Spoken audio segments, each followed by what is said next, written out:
My name is Danny Hales. I'm with the Suwannee County Historical Commission, and today we are proud to interview Art Ransom, who has an interesting career in the military and the post office, to provide an oral history of some of his activity as he experienced life. He grew up in Newport Richey and had a career in the military, and then later moved to Suwannee County and was a postmaster in O'Brien. So, hi Art, how you doing? Okay, and you? Good. Well, take a few minutes and tell us about growing up in Newport Richey. Tell us a little bit about that environment and that sort of thing. At the office in Newport Richey area, when I was growing up in the 40s and 50s, was much like the O'Brien, Branford area of the 70s and 80s. It was rural, agriculture mostly, and the big employer was citrus. I attended grade school 1 through 6 in Elfers Elementary. I attended Gulf High School in Newport Richey, grades 7 through 12. I did the normal country boy type things growing up, rabbit hunted, and fished for catfish in the river. I worked in citrus groves during the summer, during Christmas vacation, and during basketball season. I played 3 years baseball, 2 years football, and I was an average player on a very poor team. We always had losing records. My mother and father, John and May, they worked in the citrus industry. I had one older brother, Donald, and he's deceased. I have one sister, Vi Ritter, that lives in O'Brien, and I currently have 2 children, a daughter, Terry, in Tallahassee, a son, Tommy, in O'Brien, 2 grandsons, Dustin in San Diego, California, and Aubrey of Live Oak. After school, after getting out of school, you had about 3 choices: one, to go to college, work in the citrus industry, or go in the military. College couldn't be afforded, and I didn't think I was college material to begin with. After 10 years of working in citrus, I didn't want that anymore, so that left the military, and I enlisted in the Navy after school. I had basic training in San Diego, California. I went to Aviation Electrician's Mate School in Jacksonville, Florida. I had duty assignments in Norfolk, Virginia, which back in the 50s was very poor duty. I had excellent duty in Quonset Point, Rhode Island, and then I was transferred to NAS Jacksonville, which was pretty good duty also. I was separated from active duty from the Navy in 1958. I returned to Florida. I started attending Emory Riddle School of Aviation in Miami in 59, and I was pursuing education for an airframe and power plant mechanics license with the FFA, which I did acquire after school. During school, I worked nights at several jobs. I was a busboy at an upscale seafood restaurant. Worked numerous jobs in the aluminum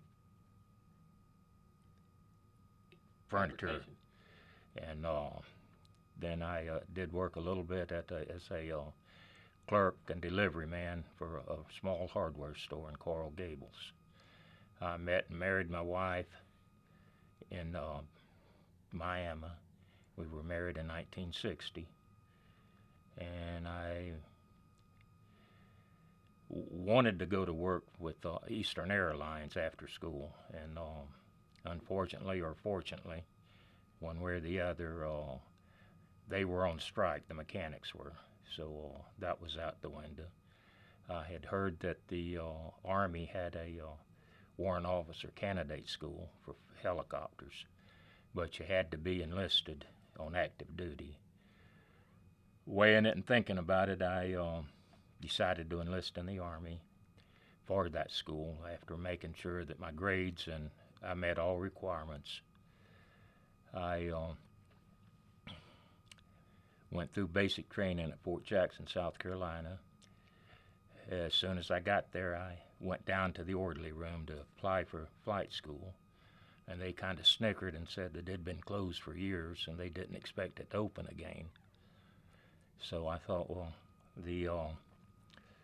I'll do my 3 years and then get out and pursue then an FFA job. And I was assigned to Fort Belvoir, Virginia, at a helicopter unit. My next door neighbor was a enlisted clerk in the Pentagon, and he got word that they were going to reopen the flight school, and he got all the information and procedure and what was required to attend school. So he and I got all our stuff together, and I applied for it, and he applied for it. Fortunately, I was accepted. Unfortunately, he wasn't.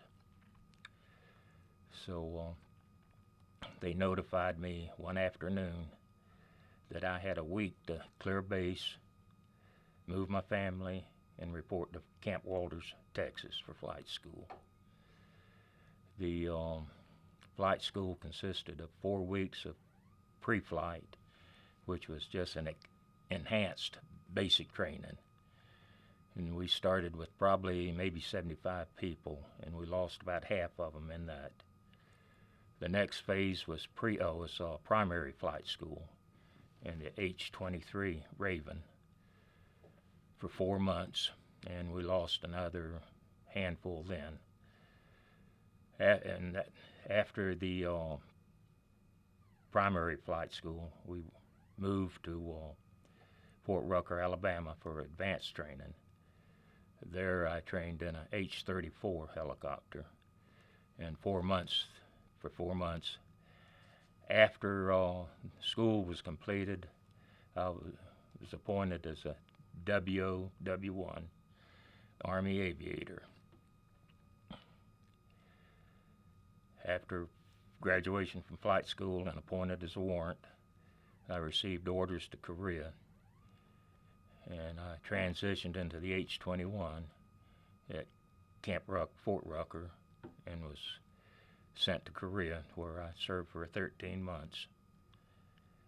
After Korea, I returned to the base and was assigned to Fort Campbell, Kentucky, flying Hueys.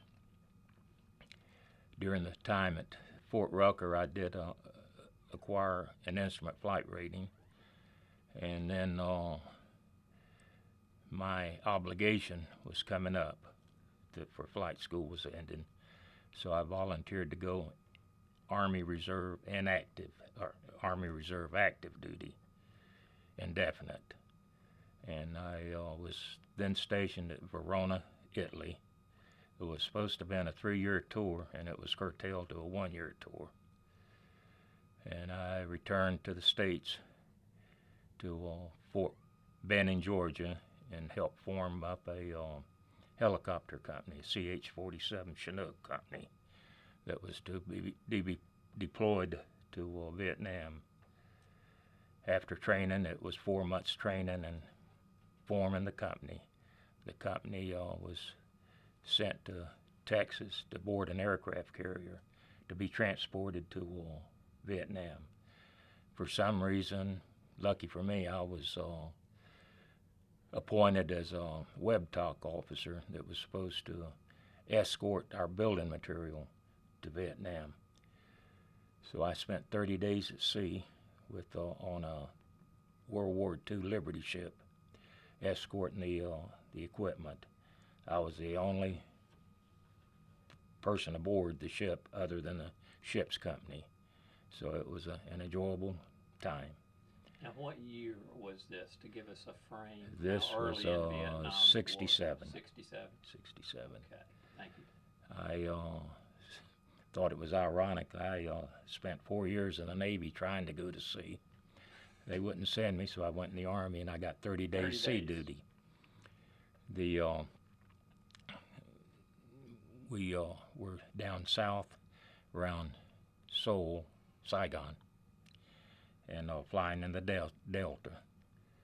And the Army, the Chinooks, we were the workhorse of the Army. We predominantly made a few troop moves from secure to secure area. Mostly it was internal and external cargo hauling, classified ammunition, equipment, ammunition, so forth. So it wasn't bad. The Huey pilots with the slick and the armed Hueys, they're the ones that had the fun. They were the New York taxi drivers. They were darting in and out of the hot LZs and landing zones. So it wasn't that bad. So you weren't safe, but you weren't in heavy action then. Right. Getting supplies to behind lines and do right. sort of It was normally secure area to secure area. Yeah, that's what Then the golden rule was you were supposed to fly 2,000 feet, and the small arms weren't supposed to reach you there. We would come back with bullet holes in the rotor wing, and we didn't know about it until we landed. On one occasion, the only occasion on 2 tours, I did receive fire. We were taking off from a location with a load of sandbags, sling loading them out. And on takeoff, we received ground fire that started just after the cockpit, and about 8 or 10 rounds laced the underside of the helicopter. We made a precautionary landing. Everything was fine. It was just structural damage. So we continued the mission. And that was the only exciting part about it, I guess. When I was at the airport getting ready to come home, that was when they blew up Saigon. And so they delayed the flight for a day. I came back from and was assigned to Fort Belvoir, Virginia, to a helicopter company. We supported the Pentagon and the Third Army, and most of it was flying VIPs, but we did have some troop movements. After a year, I was reassigned back to Vietnam. Pardon me. And it was in what year? This was 67, 68, 69. I went back to Vietnam in 69, and this time I was assigned to the north, up around Hue. And oddly, the company I'd helped form up the time before, they had been redirected and reassigned to the 101st Airborne Division in North Vietnam, and the northern part. So I joined the unit that I'd helped form to bring over. And again, it was just mountainous flying mostly, resupply. Toward the end of the tour, I filled out the dream sheet where you would prefer to go, be reassigned to. And I asked to go to South Florida to a radar station, and they came back and said that they didn't have any openings in South Florida. The only thing they had was if I wanted it, I could be assigned to the Executive Flight Detachment at Homestead, which I'd heard of the flight detachment, and I was welcomed that. So from being returning to the States prior to moving to Homestead, they had relocated the flight detachment to Fort Belvoir. So I was going back to Fort Belvoir for my third tour, which was a nice base. It was a nice area. I joined the executive flight detachment and was sent to California to train in the Navy aircraft that we flew. And if I could, I'd give you a little history and background on Army One. It had been a long time, and a lot of people don't even realize that there was an Army One. They all know about Marine One. But President Eisenhower in '58 was the first president to fly by helicopter. And then in the '60s, the Department of Defense formed two presidential flight detachments, one Marine and one Army, and we was to share the mission equally. We flew the H-34 with a VIP kit aboard it, and then in the '60s they changed aircraft for safety. They changed to a Navy to the Navy SH-3A, which was a multi-engine with an amphibious hull on it, and so for safety. And so they developed that aircraft. They and put a few little niceties to it, and with a very plush VIP kit, and it was redesignated as a VH-3A then. And the aircraft itself was in excellent maintenance condition. All the component parts on the aircraft was on half-life, which was say that the engines had a 2,000-hour life expectancy. All of the components on our aircraft was half-life. So instead of 2,000 hours, every 1,000 hours they changed it. They changed them out. And that held true for all the component parts, rotary wing, heads, and so forth.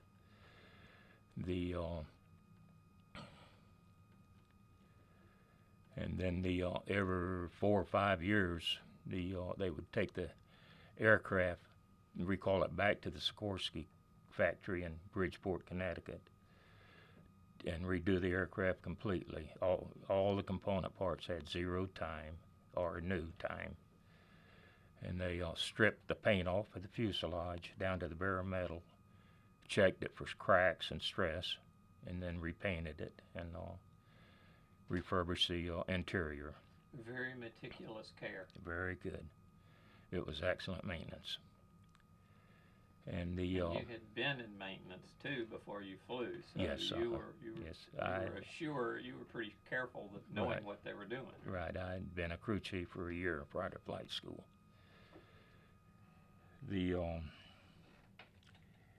And to point out the cockpit duties, some people aren't aware that in a fixed-wing aircraft, the first pilot, aircraft commander, flies the left seat, and the co-pilot flies the right seat. In helicopters, it's just the reverse. The first pilot, aircraft commander, flies the right seat, and the co-pilot flies the left seat. The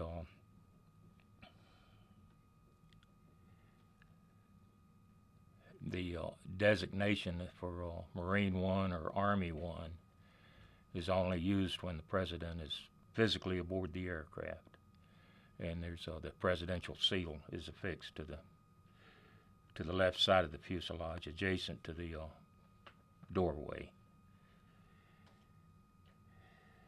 And then, and if we were still flying Army One, you could still tell it. The difference between Army One and Marine One was that the crew chief, the enlisted man, would wear the Class A uniform of the unit he was with, Marines or the Army. Right. And the pilots wore a specified flight suit with the presidential crest on the breast. And we flew with a headset and a boom mic instead of the traditional helmet, crash helmet. And that was, they said, for image purpose. They didn't want it to look unsafe. So we flew with just a headset. And I've seen current newsreels of Marine One, and they still fly with just a headset. And we were the only military helicopter pilots that did fly with just a headset. So that brings us up probably to around 1970 then. Yes, I guess. 70.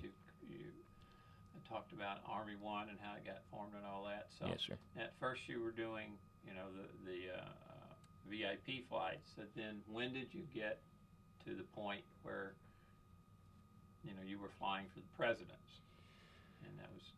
This was in 70 when I joined the unit.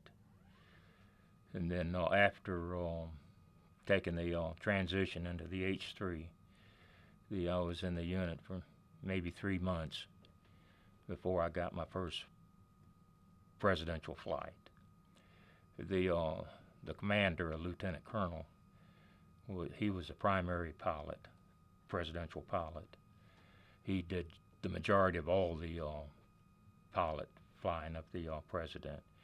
There was 3 or 4 pilots that was designated as a presidential pilot, but they flew very few flights.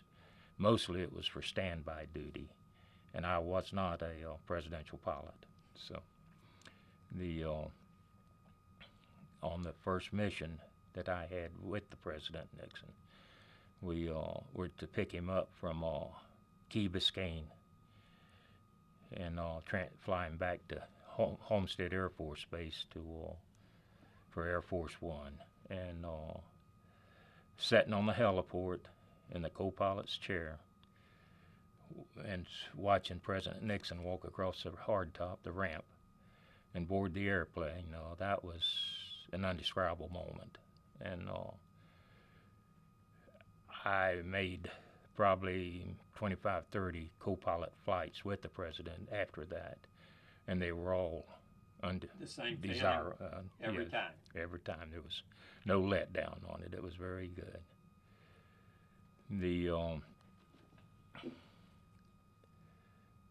We made numerous locations that we supported the president during my 6 years with the detachment. Throughout the United States, we used to fly out to the Bahamas because B.B. Rabosa had a place out there that President Nixon used to go to. Made one short trip into Mexico, the northern part of it. Then we spent about 2 weeks in Egypt on that trip, and that was very enlightening. And we made several trips down to Homestead, and probably 3 or 4 out to San Clemente in California, and flying a helicopter from the East Coast to the West Coast at low level, 1,000 feet, 2,000 feet. That's the only way to see the country. It was very enjoyable. Yeah, it's my understanding that the president was not with you on that flight. No, He's flying Air Force One, but you are there going to San Clemente to be there for local transport if needed and all that. We were always there. And how long would it take you to fly out there? It was normally 2 days. We'd fly halfway and then RO in at night and over the next day.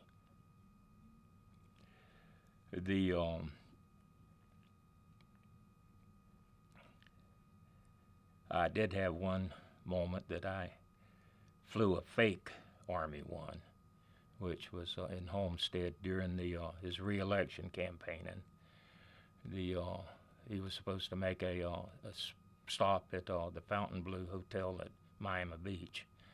The Secret Service had gotten word that the Weatherman organization was going to make an attempt on him. So to be on the safe side, they were going to have a decoy and why I was chosen, me and the co-pilot, was either because of our ability or we were expendable. And I'd like to think it was ability. I think it was your ability. But we were equipped with one of the presidential aircraft. Had the seal on the door, and we took off from Homestead 30 minutes before Air Force One was to arrive. And we circled around Biscayne Bay until Air Force One arrived, and the president boarded the real Army One. He took off, and we joined up with him over the Biscayne Bay, and he told us when to start the approach flight into the hotel. So we proceeded on into the hotel, and we made all the proper radio calls. That Army One was 1 minute out, and Army One was on short final. And at about, we had the crew chief sitting in the president's chair next to the picture window with the interior lights turned up high with the shades pulled, so there was just a silhouette there. We shot the approach into the helipad, and about 30 foot, we made a go-around, and then the real Army One landed about 30 seconds later.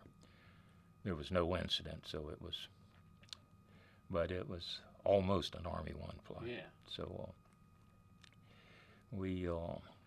I did fly the First Lady, Mrs. Nixon, on 2 occasions as pilot, and I flew Army 2, Vice President Agnew, on 2 occasions. One time as pilot, one time from pickup at the Pentagon to Andrews Air Force Base, and then the other time was from a pickup at the Pentagon to his home in Maryland. And President Agnew supposedly didn't like to fly, and he was very picky and demanding as a passenger, but I made the 2 flights and we didn't have any incidences, so I guess it went out okay. Well, tell us a little bit about, you said that President Nixon and Lady Bird were good customers. They were very good. Part of the time, if he wasn't real pressed for time, President Nixon would step up to the cockpit and thank us. And all the times that the First Lady, Ms. Nixon, was aboard, she always leaned into the cockpit and put her hands on our shoulders and thanked us. She was a real lady. And President Ford, I flew him on few occasions, but he didn't use the helicopters near as much as President Nixon did.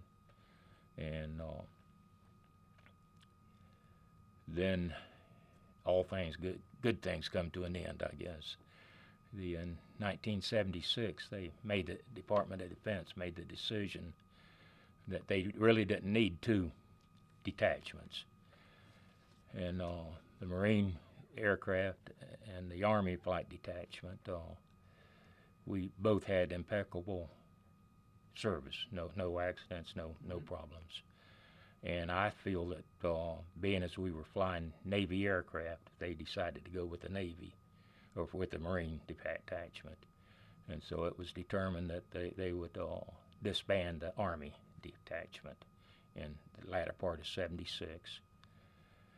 I had gotten eligible for retirement, and I really didn't want to go back to the real Army, flying regular aircraft after flying the safest aircraft in the world for 6 years. So my wife and I decided it was time to get out, and so we started the retirement procedure. A few years before that, we knew that we wanted to retire in Florida. We didn't want to go back to Miami, and I didn't want to go back to Elfers and Newport Richey area because it was just outgrown. It had outgrown itself. So you looked for something similar. I had given information on a piece of land in Suwannee County, just outside of O'Brien, and it from everything that I could tell, it was a lot like the area I grew up in at that time. On one of the flights to Miami, to Homestead, on the way back, I'd asked the commander, could I deviate a little bit and fly over the land?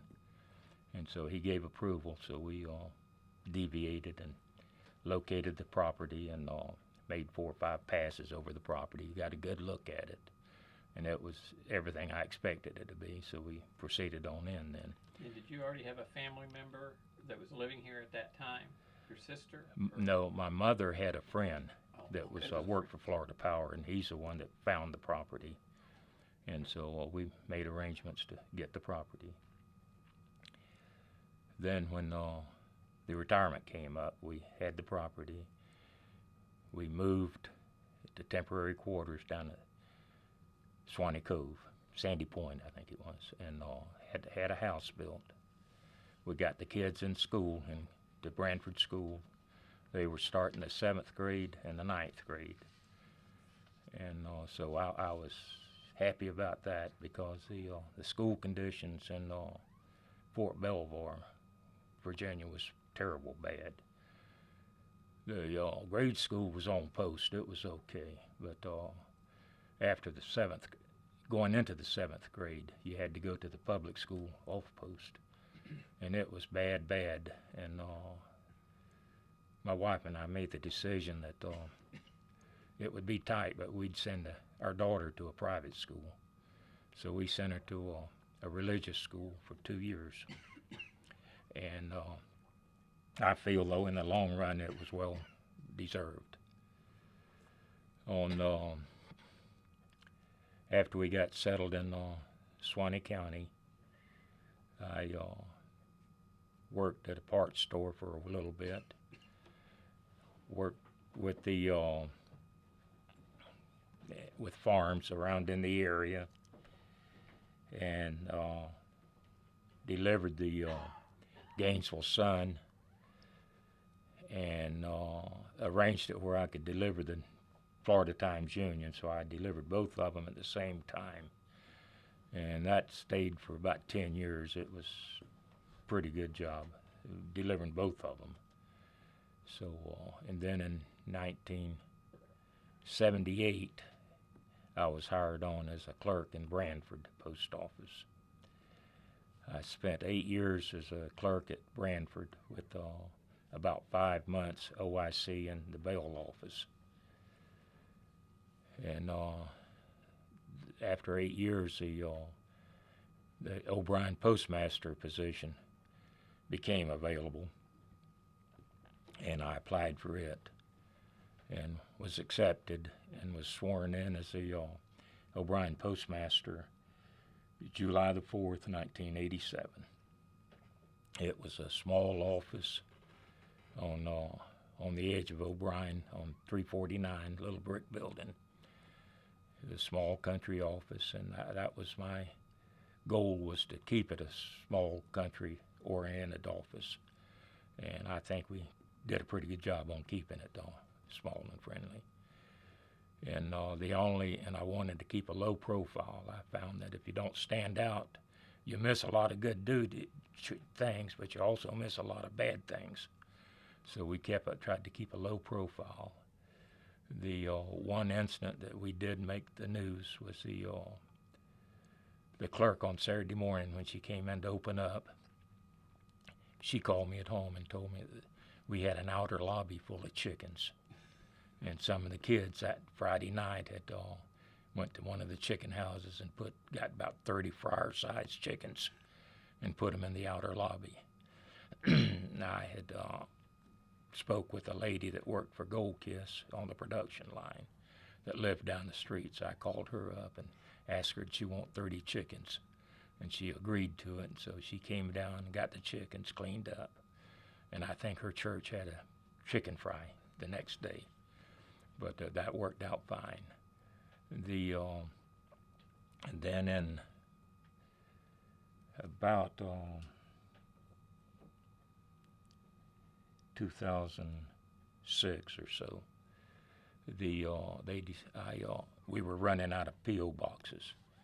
And I asked the post office would they put an extension on the building for more postal boxes. We already had the carriers working out of a trailer in the backyard, and they said no, they couldn't put an extension on the building because there wasn't enough parking area. And then about 3 months later, they came back and said that, well, we're going to build you a new building, and which surprised me because Live Oak, they'd been promising Live Oak a new post office building ever since I'd been in Suwannee County. And still are.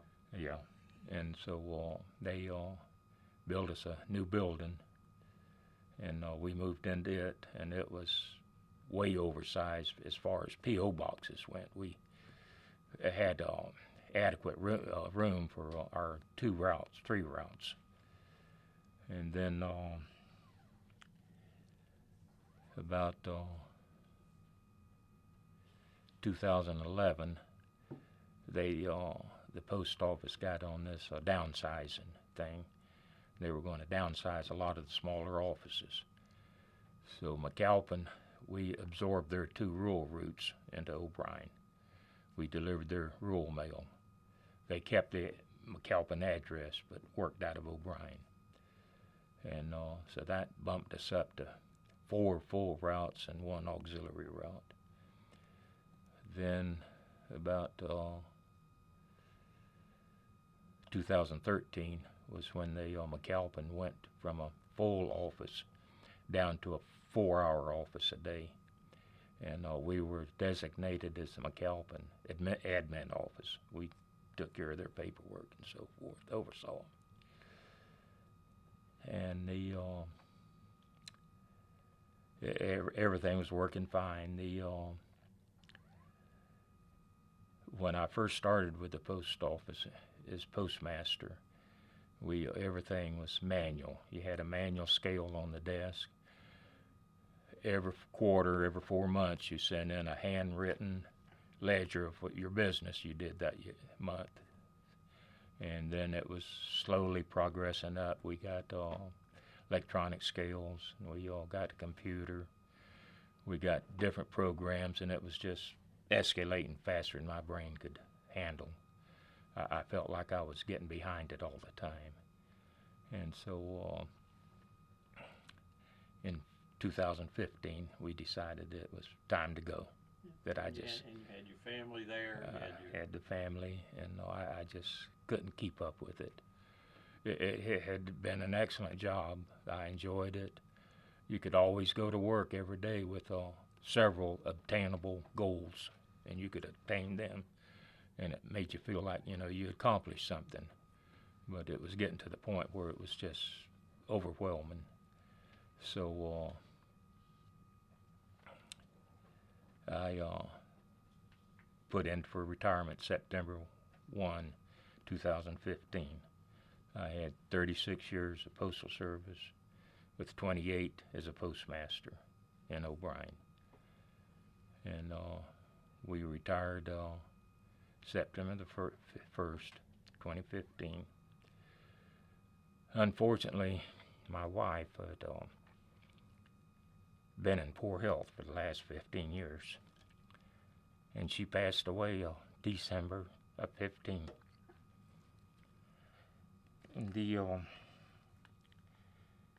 And I've enjoyed retirement ever since. And the one thing I would like to digress on is retiring from the Army. I retired from the military with 4 years active Navy, 2 years inactive Navy, 16 years active Army, for a total of 22 years. I retired with 5,666 flight hours, and 1,840 hours of that was combat flying time in Vietnam. I earned 25 air medals. I was a senior Army aviator and retired as a CW4. And that's pretty much my history. That was one of the questions I was just going to come back to. I want to go back and touch just on a couple of points. Sure. We have some time. Thank you for sharing a lot of this with us. Tell us about Bob Hope Christmas Tour. Just a few minutes. When That's I was interesting, I think. when I was in Korea, there was a couple of things of interest. The Bob Hope's annual Christmas tour, military tour. He was visiting Korea that year, and so we picked him and his party up at Seoul and flew him up to one of the fire bases along the DMZ. And it was not a big fire base. It was probably maybe 50, 60 people assigned to it. So they had designated an area just to the left of the stage, right at the corner of the stage for the flight crew. We had 4 H-21s that transported him up, so we had a good ringside seat at the Bob Hope show. I flew the 4th aircraft, and I had the band with me. I didn't have none of the big people, but I had the band. And then one of the other highlights of Korea was we would fly the peace talk people up to Panmunjom on the DMZ for peace talks, and all it was a long frame building set exactly on the DMZ, and we would fly in, land the helicopter, and you had to make a good landing because you couldn't make a go-around. If you did, you were in North Korea. So, and then we'd sit on the ground while they were on their little peace talks, and we were allowed to go to the edge of the building, and they had screen windows, and you could watch the procession on it, and that was interesting. Then the I Corps commander, one of their commanders, wanted to fly the DMZ from one coast to the other, so he set up a flight with the company commander, and I flew a colonel along the DMZ from coast to coast, and that was the entire length of the entire length. I think it was 115 miles or something like that. And the DMZ is actually 3 miles wide. It's just a tape on the ground with a buffer zone a mile and a half on each side. So we flew along the buffer zone and stayed overnight on the opposite coast. And the colonel and the major, they they had quarters fairly well good, and then the quarters for me and the crew chief was basically a dugout, and we slept on that. But it was enjoyable, and the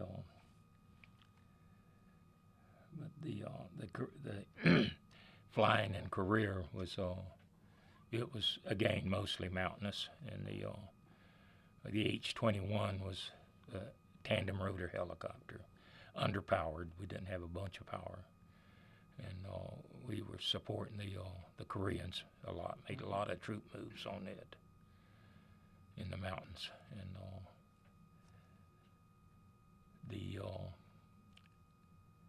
the tour in Korea was 13 months, and so after that is when I came back and went to Fort Campbell. Fort Campbell, right. When you moved to, retired from the military and moved to O'Brien, and you said one of the reasons we went there is because it was sort of like how Newport Richey used to be. Right. And of course, Newport Richey in South Florida has changed a lot, and the state is changing a lot too. How is O'Brien doing since you lived there? Do you feel like it's a slower process if it's changed? Is it holding its own? It's extremely slow. There's parts of the area around O'Brien that is expanding, but where I live, 3 miles south of west of O'Brien on 349, we're pretty much like it was in '76. Feels like home. Still like home, and Well, thank you very much for your time and agreeing to interview with us. We appreciate it. I've really enjoyed getting to know you. And if you don't have anything else that you wanted to come back and share with us, then we'll conclude our interview today. The only thing I would say is that God has been very good to me. He gave me a good wife for 55 years, excellent kids, and He's put me in the right place at the right time, and on numerous occasions. And He had a good guardian angel looking over my shoulder. The life of a pilot, they say, is hours and hours of boredom punctuated by moments of stark terror. In my case, I'd have to amend that and add that there's many, many memorable events that took place during that time. Well, you obviously were quite good at it. Again, thank you. And by the way, thank you for your service, too, as a son of a vet, disabled vet. I want to thank you for your service. Thank you. Thank you very much. Thank you.